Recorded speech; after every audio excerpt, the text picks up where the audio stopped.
Pitch খারাপ নয়, Chennai super কিংসের পারফরম্যান্স খারাপ। সেম পিচটাতেই কিন্তু রাজস্থান রয়্যালসও ব্যাটিং করলো এবং তারা মাত্র 12 ওভার 1 বল খেললো এবং 128 রানের টার্গেটটাকে চেস করে ফেললো। এবং চেন্নাই সুপার কিংস এই পিচটাতেই ব্যাটিং করলো, প্রথমে ব্যাটিং করলো এবং তারা মাত্র 127 রানে অল আউট হয়ে গেল। কোনো ব্যাটার ভালোভাবে খেলতে পারলো না। সব থেকে বেশি রান করেছে জিমি ওভারটন, সে একটা বোলিং অলরাউন্ডার, সেই শুধু সব থেকে বেশি রান করেছে এবং চেন্নাইয়ের কোনো ব্যাটার আজকে ঠিকঠাকভাবে খেলতে পারলো না। ঋতুরাজ গায়কোয়াড় খেলতে পারলো না। সঞ্জু স্যামসনের ওপর সব থেকে বেশি ভরসা ছিল। সঞ্জু স্যামসন আজকে নিরাশ করলো চেন্নাই সুপার কিংসকে। চেন্নাই সুপার কিংস অনেক আশা নিয়ে সঞ্জু স্যামসনকে নিয়েছিল, ট্রেড করে নিয়েছিল, রবীন্দ্র জাদেজাকে দিয়েছিল। চেন্নাই সুপার কিংস রাজস্থান রয়্যালসে এবং সঞ্জু স্যামসনকে তার বদলি হিসেবে নিয়েছিল। এবং অপর দিকে রবীন্দ্র জাদেজার পারফরম্যান্স তোমরা দেখো, কত সুন্দর সে পারফরম্যান্স করলো, জবরদস্ত বল করলো, অসাধারণ বল করলো। এবং অপর দিকে সঞ্জু স্যামসন চেন্নাই সুপার কিংসের দল থেকে কি করলো ভাই, মাত্র 6 রান করে প্যাভিলিয়নে ফিরে গেল। এবং এই সঞ্জু স্যামসনই ভারতের দল থেকে 3টে ইনিংস জবরদস্ত খেলেছিল বন্ধুরা। ওয়েস্ট ইন্ডিজের বিপক্ষে অসাধারণ জবরদস্ত ইনিংস খেলেছিল, তারপর সেমিফাইনাল ম্যাচে ইংল্যান্ডের বিপক্ষে খেলেছিল, অসাধারণ খেলেছিল এবং ফাইনাল ম্যাচে নিউজিল্যান্ডের বিপক্ষেও খুবই সুন্দর ক্রিকেট খেলেছিল। সেই ইনফর্ম সঞ্জু স্যামসন আজকে চেন্নাই সুপার কিংসের দল থেকে আইপিএল 2026 সালে প্রথম ম্যাচ খেললো এবং প্রথম ম্যাচেই ফ্লপ হয়ে গেল। তো চেন্নাই সুপার কিংস দলটাকে কি হয়েছে ভাই সত্যি বুঝতে পারছি না।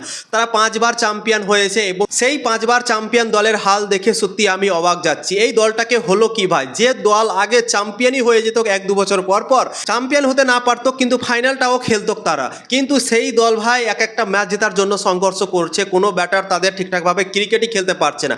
এই বছর তো তাদের বোলিং অ্যাটাকও খুবই কমজোর আছে, তোমরা নিজেই দেখতে পেলে কে খেলছে চেন্নাই সুপার কিংসের দল থেকে।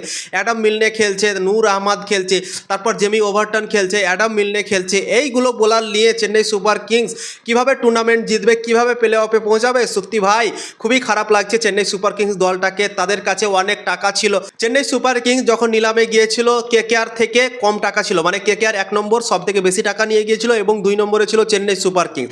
চেন্নাই সুপার কিংসের কাছে অনেক বড় সুযোগ ছিল ভালো ভালো প্লেয়ার কেনার, কিন্তু চেন্নাই সুপার কিংস কাকে কিনেছে ভাই, দুটো নতুন প্লেয়ারকে কিনেছে এবং সেই দুটো নতুন প্লেয়ার আজকে কি করলো, পুরোপুরিভাবে ফ্লপ চলে গেল, কেউ খেলতে পারলো না। এবং সেই চেন্নাই সুপার কিংস কত বড় একটা মিস্টেক করেছিল অকশনে, তোমরা নিজেই ভাবতে পারো বন্ধুরা। তো চেন্নাই সুপার কিংসের হাল প্রায় 3 বছর থেকে খারাপই চলছে এবং আইপিএল 2026 সালটাও তাদের জন্য ভালোভাবে শুরুয়াত হলো না বন্ধুরা, খুবই খারাপ শুরুয়াত হলো। এবং রাজস্থান রয়্যালস আজকে তিনও ডিপার্টমেন্টে জবরদস্ত ক্রিকেট খেললো, অসাধারণ ক্রিকেট খেললো। প্রথমে তো বোলিং জবরদস্ত করলো, জোফরা আর্চার কি বলবো ভাই, অসাধারণ বল করলো, জবরদস্ত বল করলো। পাওয়ার প্লেতে জোফরা আর্চার 2টো উইকেট নিয়ে নিয়েছিল। নান্দ্রে বার্গারও জবরদস্ত বল করলো, সেও পাওয়ার প্লেতে 2টো উইকেট নিয়ে দিয়েছিল এবং অসাধারণ বল করলো রাজস্থান রয়্যালসের প্রত্যেকটা বলার। এবং চেন্নাই সুপার কিংসকে মাত্র 127 রানে অল আউট করে দিল, 128 রানের টার্গেট পেয়েছিল। সেই সেম পিচটাতে রাজস্থান রয়্যালস ব্যাটিং করলো, বৈভব সূর্যবংশী নামলো, তারপর এসএসবি জয়সওয়াল নামলো। এই দুজন কি খেললো, তা আবার তোর বিধ্বংসী মিরাজে ব্যাটিং করলো, 75 রানের ওপেনিং পার্টনারশিপ করলো। এবং বৈভব সূর্যবংশী যখন আউট হলো তখন 52 রান অলরেডি সে করে ফেলেছিল এবং 15 বলে আজকে হাফ সেঞ্চুরি করলো বৈভব সূর্যবংশী। 15 বছর বয়স এবং 15 বলে আজকে হাফ সেঞ্চুরি পূরণ করলো ভাই, সত্যিই অবাক লাগছে এই ছেলেটাকে দেখে। যতই ক্রিকেট খেলছে ততই সবাইকে অবাক করছে এবং চেন্নাই সুপার কিংসের মতো দলের সামনে মাত্র 15 বলে হাফ সেঞ্চুরি করে নিল এবং 17 বলে 52 রানের একটা অসাধারণ ইনিংস খেললো। 5টা ছক্কা মেরেছে, 4টা 4 মেরেছে, 305-এর স্ট্রাইক রেটে ব্যাটিং করেছে। তোমরা ভাবতে পারো একটা বল খেলে 3-এর ওপরে রান করেছে। তোমরা ভাবতে পারো ভাই সত্যি জবরদস্ত প্লেয়ার, অসাধারণ প্লেয়ার হতে চলেছে ভারতের দল থেকে, পরবর্তী সুপার স্টার হতে চলেছে বৈভব সূর্যবংশী ভাই। অপরদিকে এসএসবি জয়সওয়ালও দারুণ ক্রিকেট খেললো, 40+ রান করলো এবং সেও নট আউট থাকলো, রাজস্থান রয়্যালসকে ম্যাচ জিতে গেল বন্ধুরা। তো আজকে Rajasthan Royals bowling batting fielding সব জায়গায় ডমিনেট করলো চেন্নাই সুপার কিংসের সামনে এবং চেন্নাই সুপার কিংসকে অনেক বড় একটা হার থামিয়ে দিল। চেন্নাই সুপার কিংস আজকে এই ম্যাচটা হারলো না, চেন্নাই সুপার কিংস নিজের রান রেটটাকে অনেক মাইনাস করে ফেললো বন্ধুরা। 12 ওভার 1 বলে রান চেস করে নিল রাজস্থান রয়্যালস, মানে তোমরা ভাবতে পারো রাজস্থান রয়্যালস যতটি রান প্লাস করলো চেন্নাই সুপার কিংস ততটা মাইনাস খেয়ে নিল বন্ধুরা। প্রথম ম্যাচই তাদের খুবই খারাপ শুরুয়াত হয়ে গেল।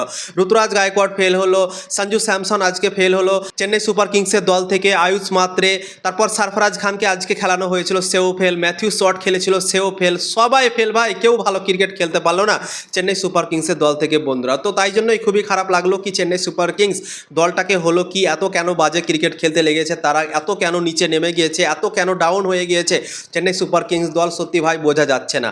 তোমাদের কি মনে হয় অবশ্যই কমেন্ট করে জানাও। এবং রাজস্থান রয়্যালস আইপিএল 2026টা দারুণভাবে শুরু করলো, অসাধারণভাবে শুরু করলো এবং সবাইকে স্টেটমেন্ট দিয়ে দিল কি রাজস্থান রয়্যালস এই বছর রেডি আছে আইপিএল 2026-এর প্লে অফে পৌঁছানোর জন্য এবং চ্যাম্পিয়নেরও দাবিদার মনে হচ্ছে এই দলটাকে দেখে। বলিং ব্যাটিং ফিল্ডিং সব জায়গায় কিন্তু অসাধারণ মনে হচ্ছে এই দলটাকে দেখে বন্ধুরা।